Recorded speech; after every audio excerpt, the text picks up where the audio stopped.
You ever wonder who is the actual mastermind behind successful tech projects?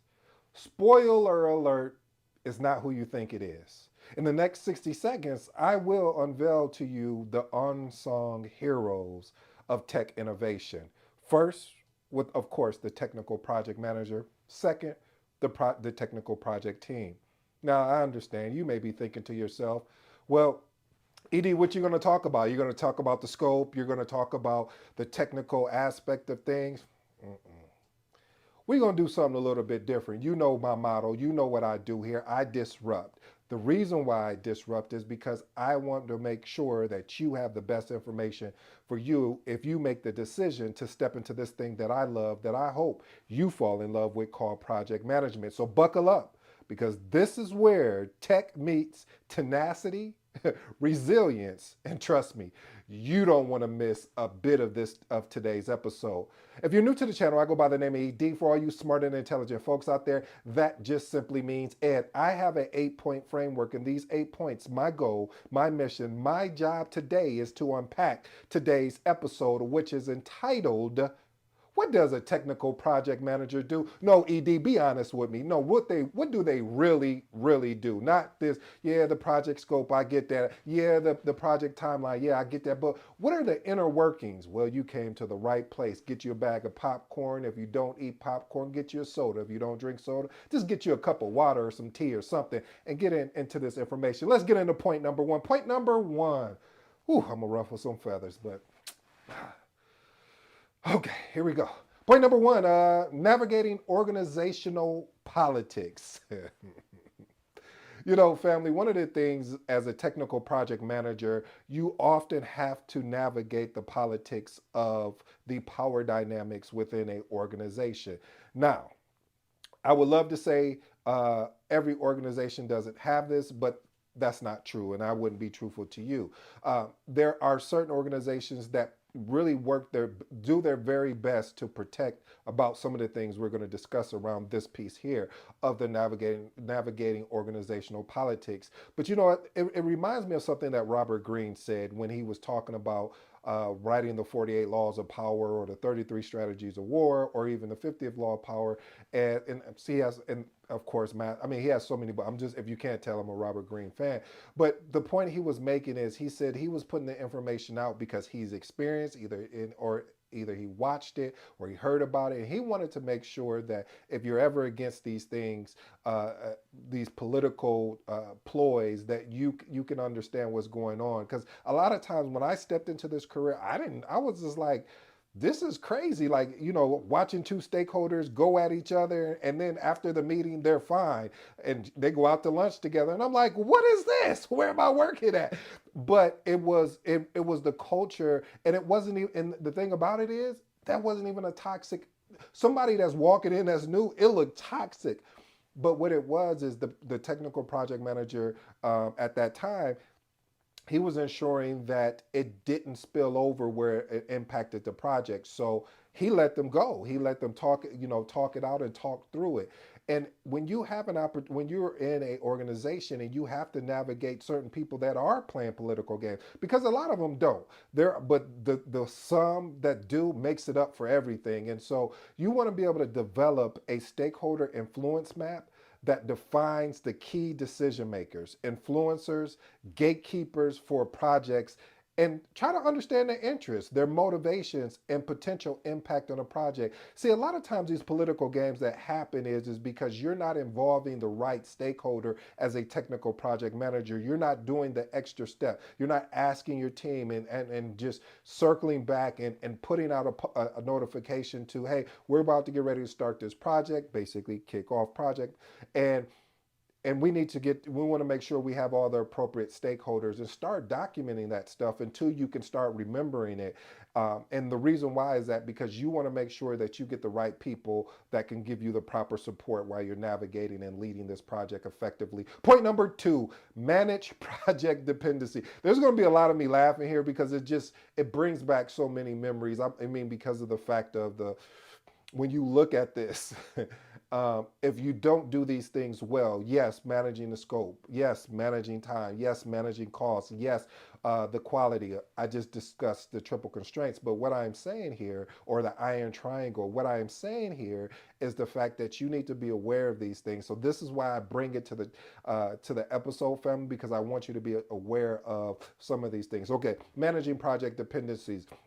Technical project managers, uh, they have to manage dependencies, and it could be resource related, it could be software, hardware, it could be another project that you're waiting to get for it to be completed before you could even think about kicking your project off because they needed to finish one of the aspects that you need for your particular project. I'll give you a basic example. It's sort of like let's say, I don't know, maybe you want, let's say you were building, you just got a bike and you needed to, but they just sent you the frame and you're like, okay, but I need tires. Well, until you get tires, you're not really going nowhere. Okay, I don't like that example. Here's a better example. What I am trying to say, family, is that there could be a particular project that you kind of tie into, but you don't tie into that particular project as far as um, the dependencies being, I mean, the dependencies have such a big impact that if it doesn't finish, you can't even start your project. I think that's a better example. So basically what I'm saying is develop like I would recommend developing like a project dependency matrix. And really what this will do for you is understand what particular projects that may impact yours. And you may even want to just go out and connect with other project managers within your organization and start having these conversations. This is important. This is why the PMO is very important in a particular organization. By the way, PMO book is coming soon.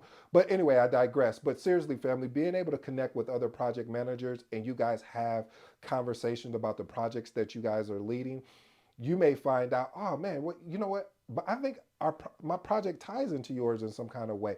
But again, that's one of the things that it's important to make these connections and relationships. All right, I'm sorry. I'm really talking a lot here because I'm super excited about this topic if you can't tell. But I digress. Point number 3, managing vendor relationships. Listen, family, is imperative. It is important. You can keep going on and keep describing and everything, but the point of it is the reason the relationship between the vendor and the team is so important, especially on technical projects, because if a vendor ships something for you, I remember there was a project I was leading, and they shipped exactly what we asked for, but then the client came back and said, oh, I know we only said 100, but we actually need 150 workstations. And you're like, and when I refer to workstation, I'm talking about monitor, keyboard, and basically a desktop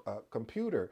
And we were like, do you know? In our mind, we're like, do you know? Well, and we were like, all right, we'll get back to you. So we had to get on the phone with the vendor, call in a favor. But if we didn't develop that good rapport and relationship with the vendor and treated the vendor any kind of way, anytime I have a vendor, I want to treat them like they are definitely part of the project, because that way, when you need to call in a favor, and vice versa, the vendor came back and was like, hey guys, I know we said this, but this particular price, but unfortunately, we couldn't do that because of certain things that happened during so we'll eat half of it if you guys wouldn't mind eating the other half. And you're like, yeah, of course, because you expedited some workstations that we needed, and you didn't even charge us anything. So it kind of washes itself. What I mean by that, family, is having those secure, clear understanding of relationship, whether it's around your service level, SLAs, several service level agreements, your KPIs for the vendor,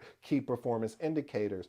You want to make sure that you have a constant communication with your vendor, not okay, I'll just check in with them once a month or every one. No, we're having frequent conversation. I'm going to call you once a week, or depending on where we're at, or even more, to make sure that everything is lined up so we don't miss nothing. Because if we miss something and you catch it, that's great, because now you got our back, and vice versa. We need to have your back, because You want to be able to do business with us, and we want to work with a vendor that is reliable, and also making sure that they have a sense of urgency. Let's move on to point number four: cross-functional team leadership. Listen, family, in a technical, mostly all projects, but majority of projects, but especially a technical project, I've noticed compared to my non-technical project, there is a lot of cross-functional interaction, or I should say integration with other departments. And so you have to be able to establish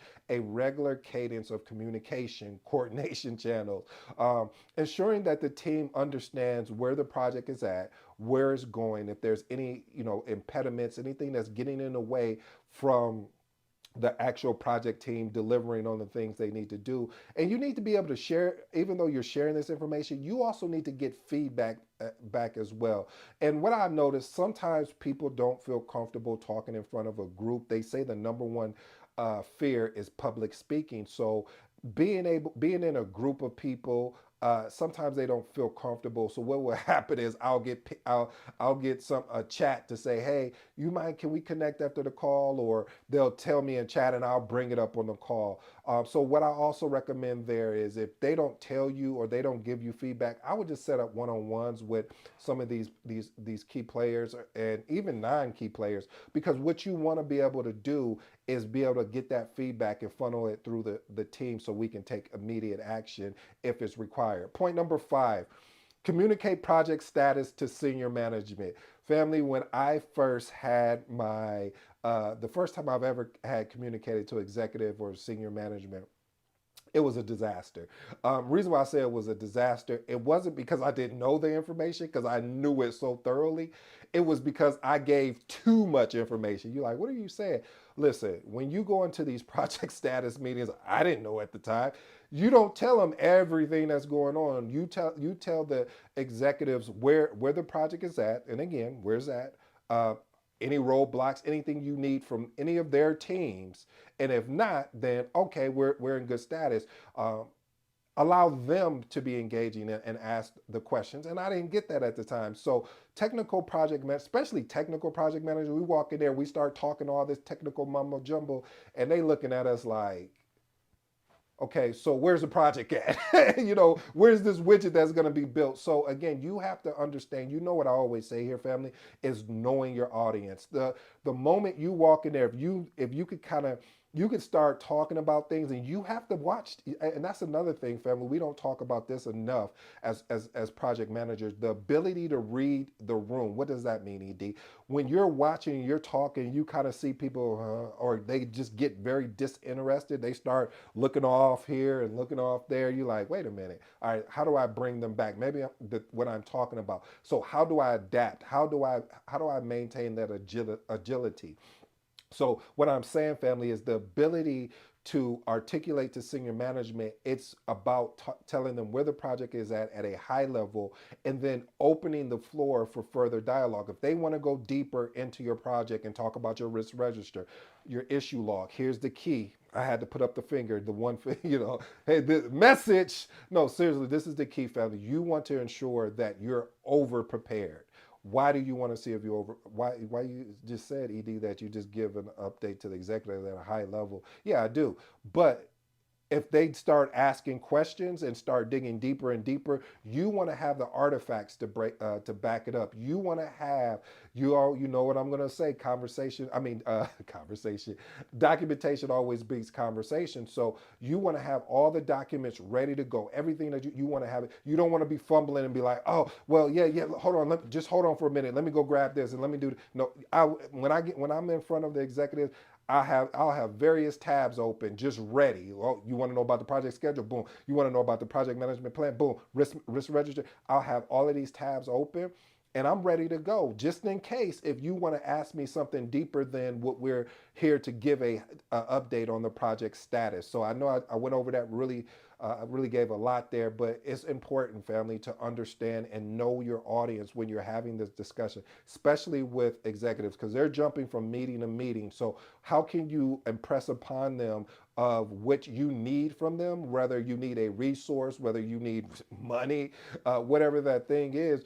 to be able to articulate it in a way that arrests their attention, that they want to listen and they want to be, and they're excited when you come in because they know you're going to be crisp, sharp, straight to the point. Hey, this is where we're at, and just hitting each particular point. If you guys want me to do a deep dive of how I would do that, leave in the comments. Hey, ED, do a deep dive on how you talk to executives when you're giving a project status update, something like that. Or you know what, I'll make it even simpler. Type in the comments project status. Again, project status, and I'll do. And if I get enough, I'll do a deep dive of what it would look like, because I really want to ensure that we set you up for success if you ever got to get in front of an executive to articulate where your project is at. Point number 6, managing meetings effectively. I should have said efficiently, because it's effectively and efficiently. One of the things, family, I want you to be aware of is that one of your biggest time, I don't want to use wasters, but one of your biggest time moments is going to be meetings. Uh, Sometimes people like to go to meetings just to say they had a meeting. Sometimes people like to go to meetings so they can hide from other people. But overall, family, when you get someone in that meeting, again, you want to get straight to the point. What's the agenda?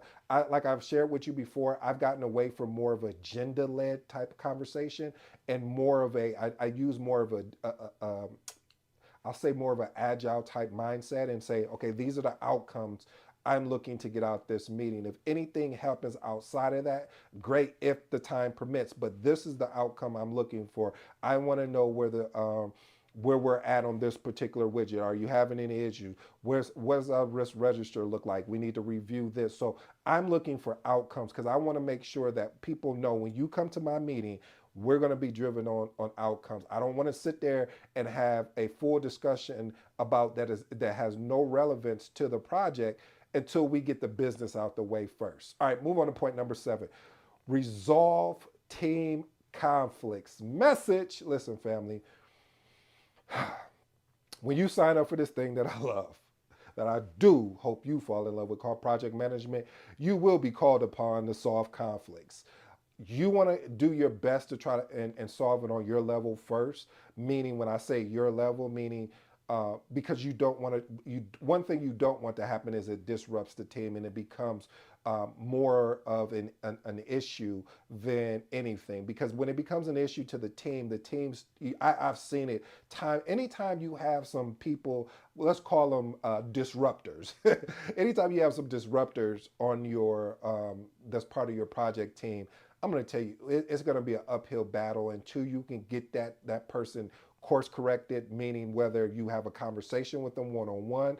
If that doesn't work, then you bring their manager in. If that doesn't work, you go to that manager's manager, say, hey, I can't have this person in my calls, because, or in the meetings, or just in general on this project, because they're a disruptor. They're disrupting the team.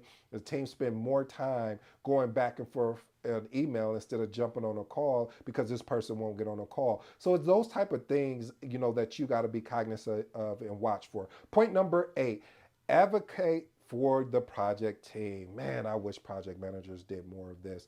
Listen, family, you're working with a team, and if they're amazing, if they're really delivering on the thing they made a commitment to, not an interest to, but a commitment to, and they're actually delivering, they're not making excuses, they're working on solving, the problem, and putting a lot of energy in the problem, a lot of energy in the solution and not the problem, and they're looking and they're collaborating together. You need to acknowledge these resources. You need to send an email to their manager if they have any type of, I don't know, some organizations will have it where you can nominate somebody. You need to be doing that, family. And I say you need to be doing that as a project manager, project coordinator, program manager, and above, because again, sometimes their direct manager, they have more of a high level overview of what they're doing. They not know the details or the struggle that they actually had to go through in order to get there. So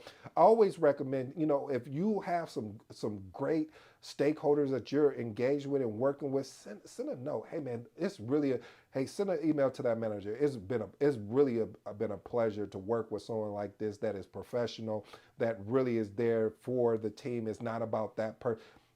These are the type of comments, because what happens is if you do this well enough, the team is going to want to, those type of people are going to want to work back with you. Why? Because you're acknowledging them.